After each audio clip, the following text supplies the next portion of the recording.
محترم سامعین و ناظرین حضرات، السلام علیکم ورحمۃ اللہ وبرکاتہ۔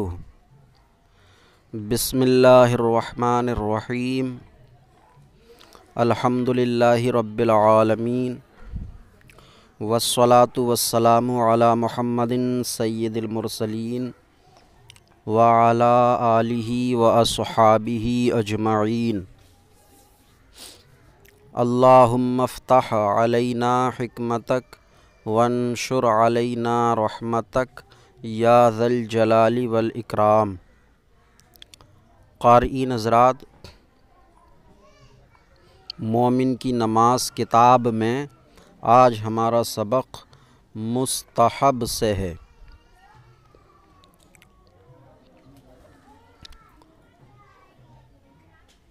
شرعی اور فقہی اصطلاحات میں جو اصطلاحی نام ہیں ان کی تفصیل چل رہی ہے۔ فرض، واجب، سنت مؤکدہ، سنت غیر مؤکدہ، یہ پچھلی ویڈیو سبق میں ہو چکے۔ اب پانچویں اصطلاحی نام کی تفصیل ہے۔ پانچواں شرعی اور فقہی اصطلاحی نام ہے مستحب۔ مستحب، اس لفظ کی وضاحت پچھلے سبق میں ہو چکی ہے۔ تو مستحب ہر وہ کام جو شریعت کی نظر میں پسندیدہ ہو، پسندیدہ ہو، اچھا ہو، اور اس کے ترک پر کسی قسم کی ناپسندیدگی بھی نہ ہو۔ تو شریعت میں کام تو وہ پسند ہے، لیکن اس کے چھوڑنے پر کسی قسم کی کوئی ناپسندیدگی نہیں ہے کہ اگر چھوڑ دیا تو گناہ گار ہوگا یا مستحق عتاب ہوگا، ایسا کچھ نہیں ہے۔ کیا تو اچھا ہے اور نہ کیا تو کسی قسم کی کوئی ملامت، کوئی عتاب و عذاب کچھ نہیں۔ تو ہر وہ کام جو شریعت کی نظر میں پسندیدہ ہو اور اس کے ترک پر کسی قسم کی ناپسندیدگی بھی نہ ہو، خواہ اس کام کو حضور اقدس صلی اللہ علیہ وسلم نے کیا ہو یا اس کی ترغیب دی ہو۔ آپ نے کیا یا آپ نے کیا نہیں ہے تو پھر اس کا شوق دلایا، ترغیب دی ہو یعنی شوق دلایا ہو کہ یہ کرو، یہ کرنا اچھا ہے، ترغیب دی ہو، یا اکابر علماء امت اسلامیہ نے اسے پسند فرمایا ہو۔ اکابر علماء امت اسلامیہ نے اس کو پسند فرمایا، جو شریعت کے، اسلام کے بڑے بڑے علماء ہیں تو انہوں نے پسند کیا ہو، اگرچہ احادیث میں اس کا ذکر نہ آیا ہو۔ احادیث میں اس کا ذکر نہ آیا ہو۔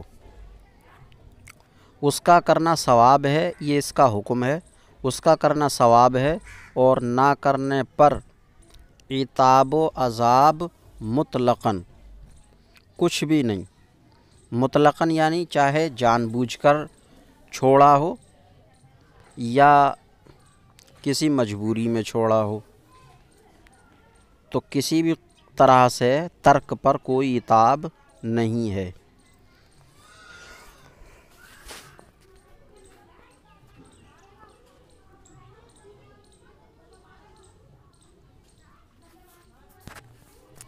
نمبر 6 ہے مباح۔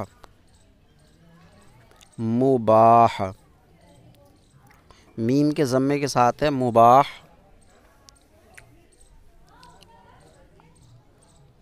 مباح وہ کام جس کا کرنا اور چھوڑنا دونوں یکساں ہو، کر لیا تو بھی کوئی بات نہیں ہے، نہ کیا چھوڑ دیا تب بھی کوئی بات نہیں ہے۔ تو جس کا کرنا چھوڑنا دونوں یکساں ہو، یعنی جس کے کرنے میں نہ کوئی ثواب ہو اور چھوڑنے میں نہ کوئی عتاب و عذاب ہو۔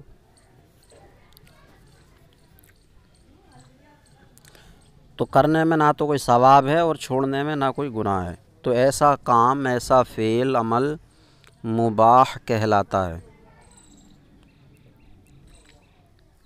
نمبر 7، حرام۔ حرام جس کا چھوڑنا اور جس سے بچنا نہایت ضروری ہے۔ اس میں چھوڑنے میں نہایت ہے اور فرض میں جو تھا کرنے میں نہایت تھا۔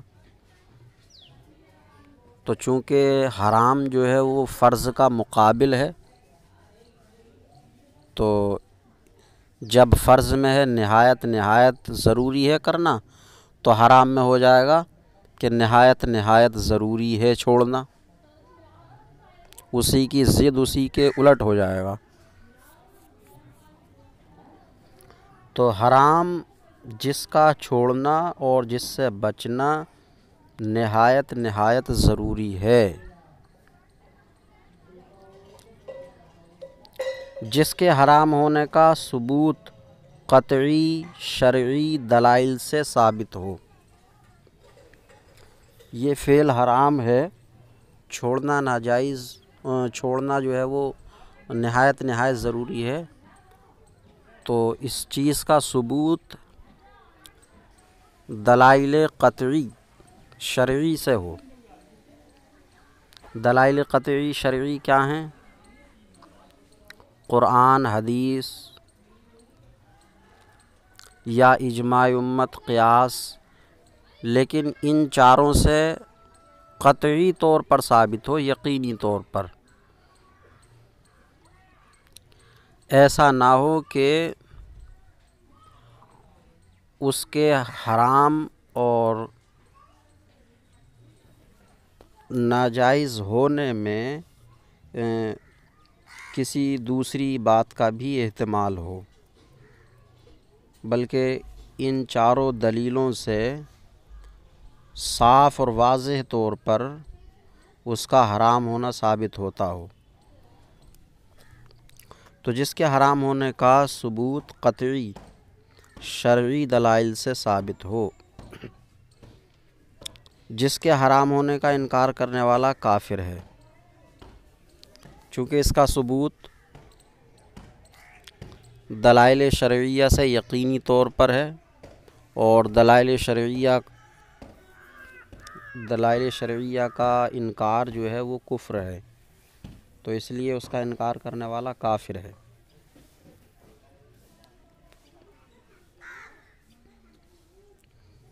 جس کا ایک مرتبہ بھی قصداً کرنے والا فاسق یعنی گناہگار، مرتکب گناہ کبیرہ و مستحق عذاب جہنم ہے۔ ایک بار کرنے والا بھی جان بوجھ کر۔ اب مجبوری تو مرفوع ہے، مجبوری کا شریعت میں جو ہے وہ رخصت دی گئی ہے۔ اصول کا ایک قاعدہ ہے کہ الضروریات تبیح المحظورات، مجبوریاں ناجائز کو جائز کر دیتی ہیں، تو قصداً کرنے والا، ایک بار بھی قصداً کرنے والا فاسق مرتکب گناہ کبیرہ مستحق عذاب جہنم ہے۔ جس کا چھوڑنا باعث ثواب ہے، کرنا حرام ہے اور چھوڑ دے تو ثواب ہے، کیونکہ اس کا چھوڑنا یہ صرف اللہ تبارک و تعالی سے خوف اور آخرت کی فکر میں ہی ہے، اسی لیے چھوڑا ہے۔ تو اللہ کا عذاب اور فکر آخرت رکھنے پر ثواب ہے، تو اس لیے اگر فرض کو چھوڑ دیتا ہے تو یقیناً ثواب پائے گا۔ حدیث پاک میں ہے کہ جب بندہ کسی گناہ کا ارادہ کرتا ہے تو اللہ تبارک و تعالی فرشتوں کو حکم دیتا ہے کہ ابھی اس کا گناہ مت لکھو، ارادہ کرتا ہے تو جب کر لیتا ہے تو ایک ہی گناہ لکھا جاتا ہے، اور اگر ارادہ کر کے باز آ گیا تو اللہ تبارک و تعالی فرشتوں کو حکم دیتا ہے کہ اس کے لیے ایک نیکی لکھو، اس لیے کہ اس نے صرف میرے خوف ہی کی وجہ سے اس کو چھوڑا ہے۔ حدیث شریف میں انما ترکہا من جرائی اس طریقے کے لفظ ہیں۔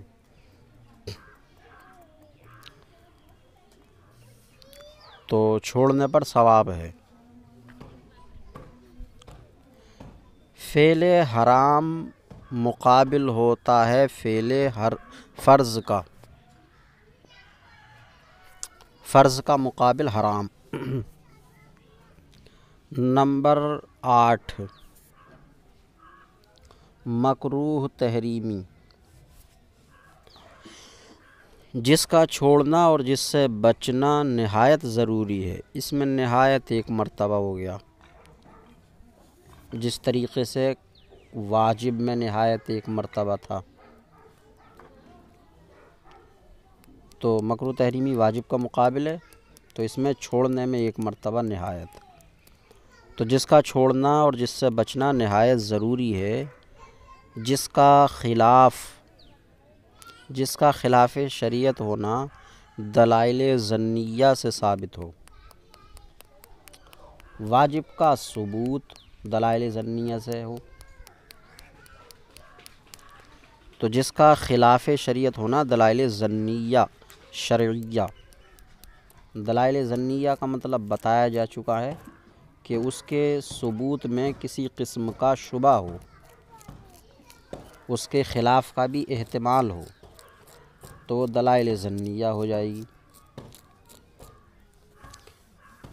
تو جس کا خلاف شریعت ہونا دلائل ظنیہ شریعت ثابت ہو، جس کا ارتکاب گناہ کبیرہ و حرام سے کم ہے، کچھ کم، قریب حرام ہی کے ہے گناہ کبیرہ کے، تو حرام سے کم ہے لیکن چند مرتبہ کرنے ہیں، اور اس پر مداومت یعنی ہمیشگی کرنے سے یہ فعل بھی گناہ کبیرہ میں شمار ہوگا۔ کبھی کبھی کے لیے ہے کہ کبھی کبھی کرنا جو ہے، کبھی ہو گیا اتفاقیہ، تو اس طریقے سے ہو جانا یہ حرام سے کم ہے، گناہ کبیرہ سے کم۔ لیکن اگر مداومت کر لی ہے، عادت بنا لی ہے، بار بار کرتا ہے، تو پھر یہ گناہ کبیرہ ہی ہو جائے گا۔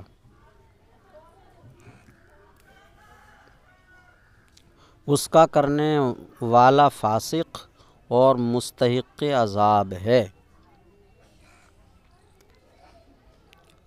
کیونکہ یہ قریب حرام کے ہے، اس سے بچنا ثواب ہے۔ فعل مکروہ تحریمی مقابل ہوتا ہے فعل واجب کا، فعل واجب کا۔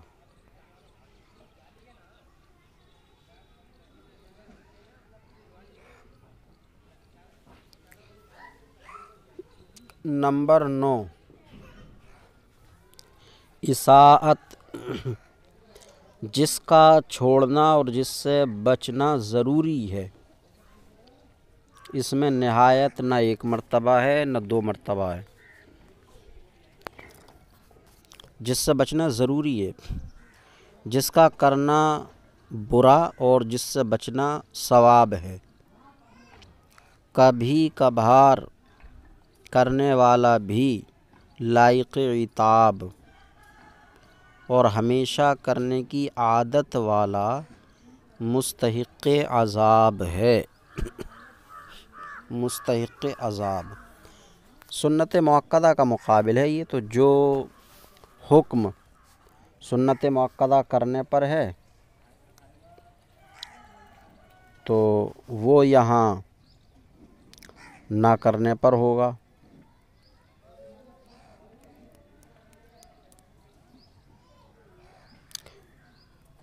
اساعت جس کا چھوڑنا اور جس سے بچنا ضروری ہے، جس کا کرنا برا اور جس سے بچنا ثواب ہے، کبھی کبھار کرنے والا لائق عتاب، ہمیشہ کرنے کی عادت والا مستحق عذاب ہے۔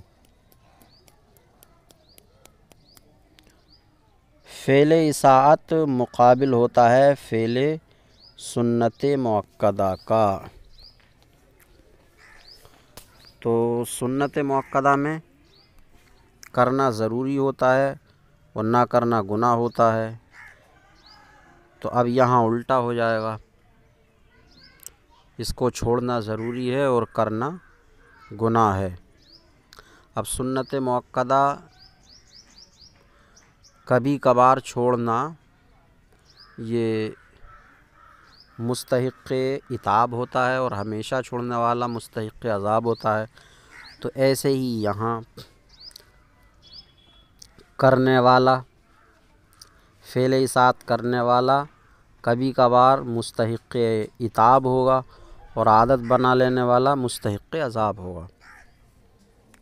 مکروہ تنزیہی نمبر 10، مکروہ تنزیہی جس کا کرنا شریعت میں پسندیدہ نہیں، جس کے کرنے پر عذاب بھی نہیں، لیکن اس کی عادت ڈالنا برا ہے، لیکن اتنا برا نہیں کہ مستحق عذاب ہو جائے۔ تو جس کے کرنے پر عذاب بھی نہیں لیکن اس کی عادت ڈالنا برا ہے، اس فعل سے بچنے میں بھی اجر و ثواب ہے۔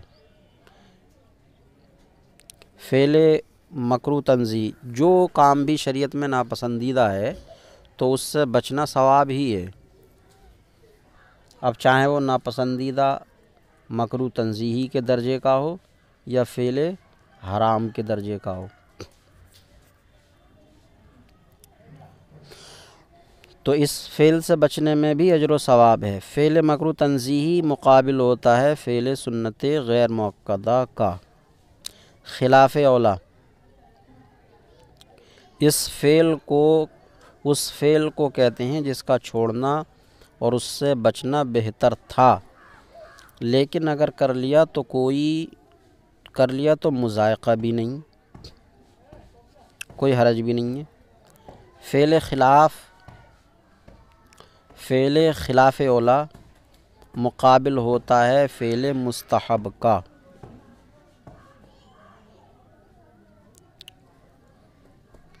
قارئین اکرام سے التماس ہے، گزارش ہے کہ مندرجہ بالا اصطلاحات کو اچھی طرح ذہن نشین فرما لیں تاکہ آئندہ صفحات میں نماز کے متعلق احکام و مسائل کو سمجھنے میں سہولت ہو۔